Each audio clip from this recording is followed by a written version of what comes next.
sebagai bahan diskusi untuk menilai kepemimpinan Pak Jokowi. Apa visi beliau tentang Indonesia masa depan? Kita perlu juga bertanya kepada beliau, tindakan-tindakan apa saja yang selama ini menginspirasi dan memotivasi masyarakat? Bagaimana ia menyatukan berbagai elemen bangsa di negeri ini menjadi satu kekuatan yang saling mendukung, saling mensupport, bukan melemahkan. Bagaimana rekam jejak beliau dalam memajukan bidang ideologi, politik, ekonomi, sosial, budaya, dan pertahanan keamanan.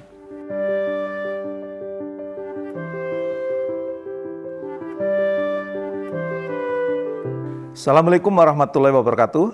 Bertemu kembali dengan saya di Leadership Inspiration. Para leader, sejak beberapa tahun terakhir, kata 3 periode memang hangat dibicarakan hingga sekarang. Hal ini terkait wacana perpanjangan masa jabatan Presiden Joko Widodo dari 2 periode menjadi 3 periode. Dari 10 tahun menjadi 15 tahun. Ya, namanya saja wacana. Tentu ada yang pro dan ada yang kontra. Anda termasuk yang pro atau yang kontra? Pada kesempatan ini, mari kita kesampingkan terlebih dahulu pro dan kontra wacana 3 periode ini. Saya bukan ahli hukum, bukan politisi, dan bukan ahli konstitusi. Saya tidak akan mengomentari dari 3 aspek tersebut. Tapi saya akan coba membahas dari sisi leadership. Karena memang bidang ini yang saya tekuni. Merujuk kepada pendapat John Kotter dari Harvard University, tugas utama seorang pemimpin ada 3, yaitu menunjukkan arah, memotivasi dan menginspirasi, dan menyelaraskan atau mensinergikan ya, antar satu dengan yang lainnya. Maka terinspirasi dari pakar leadership ini untuk menilai seseorang layak atau tidak memperpanjang masa jabatannya, setidaknya bisa dilihat dari 4 hal, yaitu visi, inspirasi, sinergi, dan tentu juga rekam jejaknya. Dalam hal visi, orang-orang yang dipimpin bisa mengajukan pertanyaan kepada sang leader yang diusung untuk memperpanjang jabatannya. Beberapa alternatif pertanyaan yang bisa Anda ajukan untuk menguji apakah ini memang layak atau tidak menjadi pemimpin berikutnya, ya, maka pertanyaannya adalah misalnya seperti apa masa depan yang Anda perjuangkan? Apakah masa depan tersebut baik untuk siapapun yang berada di dalamnya? Apakah masa depan tersebut mampu menjawab perubahan yang terjadi begitu cepat seperti sekarang ini? Dan apakah masa depan tersebut bisa menjadikan kita semua sejajar dengan yang terbaik di dunia? Kalau perusahaan berarti terbaik perusahaan, kalau negara berarti negara-negara terbaik. Saya menjadi teringat ketika Jack Welch memimpin General Electric. Ia menyampaikan masa depan GE dengan kalimat pendek, number 1 or number 2.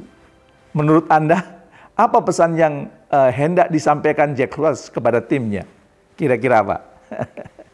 Ternyata kalimat number 1 or number 2 itu bermakna bahwa semua produk atau layanan atau perusahaan yang menggunakan nama GE wajib menjadi nomor 1 yang terbaik atau setidaknya nomor 2. Ya, keren bukan? Kalau di luar nomor 1, nomor 2 namanya bukan GE katanya. Menariknya, Jack Welch langsung mengambil keputusan semua yang tidak bisa menjadi nomor 1 atau nomor 2 di level dunia, baik itu produk, baik itu layanan atau anak perusahaan akan dijual kepada pihak lain atau perusahaan tersebut ditutup. Nggak mau GE menangani sesuatu yang tidak bisa number 1 or number 2. Oke, setelah visi kita lanjut ke aspek yang kedua. Pemimpin yang berkualitas yang layak melanjutkan kepemimpinannya adalah pemimpin yang menginspirasi dan memotivasi. Inspirasi dan motivasinya dalam rangka menyemangati sekaligus melindungi orang-orang yang dipimpinnya. Semuanya enjoy, semua asik, terinspirasi oleh sang pemimpin. Nah, orang-orang yang dipimpinnya terinspirasi dan termotivasi dari ucapan dan tindakan sang pemimpin, serta merasa ayem, tentrem, tenang dan damai atas ucapan, tindakan, dan keputusan sang pemimpin. Ada inspirasi yang berharga diperlihatkan oleh Bob Chapman, ya, seorang CEO dan pemilik dari perusahaan manufaktur Berry Wehmiller Companies, ya, Incorporation. Saat resesi ekonomi Amerika Serikat terjadi pada tahun 2008, beberapa tahun yang lalu, pada waktu itu banyak perusahaan bisa kehilangan 30% pendapatan mereka dalam semalam. Angka yang fantastik bagi sebuah perusahaan manufaktur yang memiliki ribuan karyawan di pabrik-pabrik mereka. Kira-kira kalau Anda sebagai pimpinan apa yang Anda lakukan? Nah, maka sebuah meeting darurat diselenggarakan untuk mendiskusikan langkah perusahaan menghadapi masa resesi di masa itu. Para petinggi perusahaan, top manajemen, termasuk pula Bob Chapman duduk bersama dalam meeting tersebut untuk mendiskusikan apa langkah strategis yang perlu dilakukan agar perusahaannya tetap jalan. Ya, seperti yang kita semua tahu, ketika semua perusahaan goyah, entah dikarenakan faktor eksternal ataupun internal, apa kira-kira langkah yang akan diambil supaya efisiensi? Umumnya petinggi perusahaan akan mengambil langkah efisiensi dengan merumahkan sebagian karyawannya, alias PHK. Itulah setidaknya yang saya temui dari banyak korporasi yang saya temui. Itu pula yang awalnya terlintas di benak petinggi Berry Wehmiller Companies ini, ya, yang mengusulkan pemecatan pegawai untuk melakukan penghematan sebesar 10 juta US dollar. Ya. Namun Bob Chapman sebagai seorang leader mengeluarkan ide yang sangat out of the box, menginspirasi sekaligus motivasi. Ya. Dibandingkan merumahkan pegawainya, beliau mewajibkan untuk semua karyawan dari level CEO hingga staf untuk mengambil cuti tidak berbayar selama 4 minggu. Dan cuti ini boleh diambil kapan saja sepanjang tahun tanpa harus 4 minggu berturut-turut sekaligus. Menarik ya? Tidak hanya inisiatifnya yang luar biasa, tapi juga cara beliau mengumumkan hal ini kepada seluruh karyawannya sangat menarik. Ya, dia mengatakan begini, saya rasa lebih baik kita semua merasakan sedikit penderitaan dibandingkan sebagian kecil dari kita merasakan penderitaan yang mendalam. Nah, dampaknya apa kira-kira? Ya, ternyata moral karyawan meningkat pesat dan perusahaan berhasil menghemat 20 juta US dollar atau mendekati 300 miliar. Wow, angka yang cukup besar bukan? Lebih dari itu, terbangun rasa saling percaya dan sifat kooperatif antar karyawan. Sebagian karyawan saling bertukar dalam pengambilan cuti tidak berbayar tersebut. Ya, jadi malah bukan gontok-gontokan, malah mereka saling empati satu dengan yang lain. Karyawan yang kondisi ekonominya lebih mampu menawarkan untuk mengambil cuti lebih banyak dan berkorban untuk karyawan yang lebih membutuhkan. Sehingga di banyak kasus ada karyawan yang ngambil cuti 5 minggu sehingga rekannya hanya perlu cuti 3 minggu. Keren ya. Inisiatif yang luar biasa, inspirasi yang luar biasa. Akhirnya apa? Perusahaan Berry Wehmiller Companies ini dapat terus berkembang dan berinovasi dari sebuah perusahaan lokal dengan valuasi 20 juta US dollar di tahun 75 hingga saat ini bernilai lebih dari 3 miliar US dollar atau hampir 50 triliun. Dan Bob Chapman tetap menduduki jabatan CEO meskipun telah berusia 76 tahun lebih. Nah, sekarang kita bahas yang ketiga. Seorang leader yang keberadaannya perlu dipertahankan tentu juga seorang yang punya sosok yang bisa menyelaraskan berbagai perbedaan yang ada. Ia tidak berpihak kepada satu golongan dan melemahkan golongan yang lain. Netral, adil. Nah, perbedaan yang ada justru bisa digunakan untuk saling melengkapi, saling menguatkan. Bukankah puzzle itu terdiri dari bagian-bagian yang berbeda? Ya. Bukankah taman yang indah itu karena banyak aneka warna bunga yang berbeda? Ya, sehingga taman itu menjadi asik, enak dipandang, enak dikunjungi.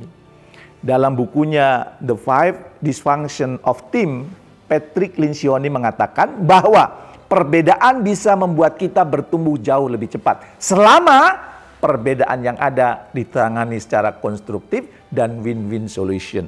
Dan di situ peran leader menjadi sentral untuk menjalankan itu. Dan terakhir, bagi leader yang incumbent atau yang sedang berkuasa, tentu rekam jejaknya bisa menjadi pertimbangan. Apakah ia layak melanjutkan atau cukup sampai masa jabatannya berakhir.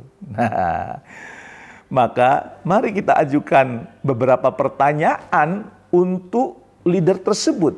Apakah emang dia punya rekam jejak yang bagus?